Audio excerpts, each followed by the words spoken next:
court and give evidence in a criminal case number 1946 of 2018. The accused person, one Abdullahi Tamba Kuro, a Chadian national, was charged with 4 counts of defrauding 4 Kenyans of various amounts of money using different fraudulent schemes, and me being one of the victims of those activities. Mr. Speaker, on this Friday, 7th October 2022, in obedience of the court summons, I attended court, the criminal court number 11, to give evidence so as to secure a conviction of the accused person. Mr. Speaker, I gave evidence of how more than 10 years ago,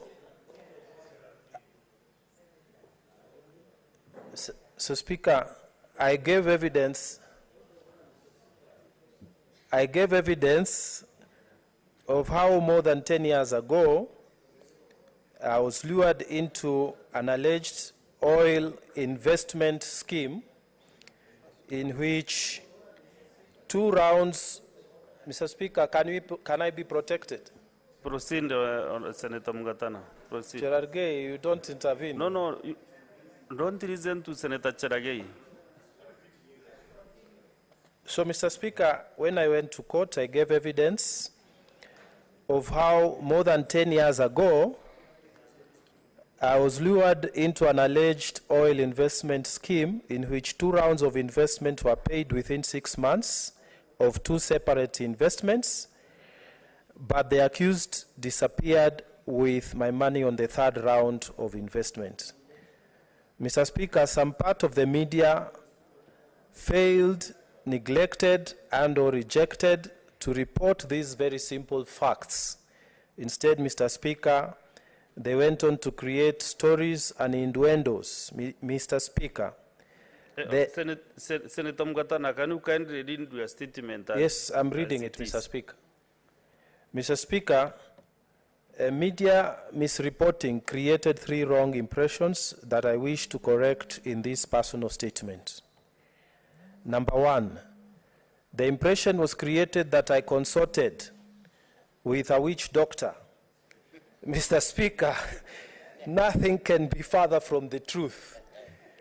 Mr. Speaker, my late parents, both of whom were trained medical doctors, medical workers, were lay preachers, and in fact, my mother became a pastor in her later years of life.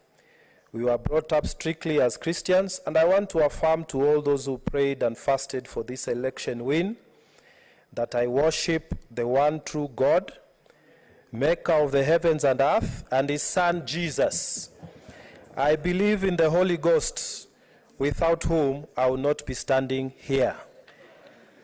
Mr. Speaker, the second impression was created that I was in a get-rich-quick scheme. Nothing could be further from the truth.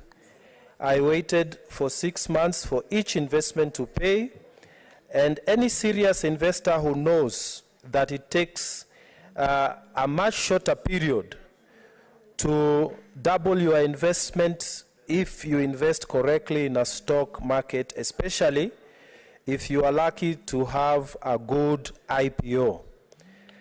Finally, the impression was created that a man of good education cannot fall victim to scams. Nothing could be further from the truth. Crime can occur to any person, and no amount of education can prevent a person from being raped, violently robbed, or scammed. I finish by assuring Kenyans that I will pursue my rights to damages from all those involved in maligning my name either directly or by innuendos. I appeal, Mr. Speaker, for journalism that is responsible, because none that are trained in that profession do not undergo a training by the title Libel and Ethics of Journalism. All of them in particular know that court reports must not be spiced up. I appeal to Kenyans who are victims of crime not to be afraid or intimidated to cooperate with the criminal justice system. We must cooperate with the system to keep the criminals in jails where they belong. I thank you, Mr. Speaker. Thank you, Senator Mungatana. The last statement is by the majority leader. Deputy Majority Leader, proceed.